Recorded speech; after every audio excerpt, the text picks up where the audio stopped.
Doncs estem aquí amb Carles Vinyes, historiador, benvingut als Històrics. Moltes gràcies.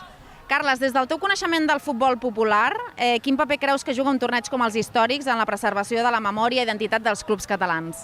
Crec que és essencial, no? I més veient el que està passant darrerament, un torneig que agrupi tots els equips centenaris històrics del futbol català és essencial per mantenir una mica aquesta identitat i aquest lligam entre afició i clubs.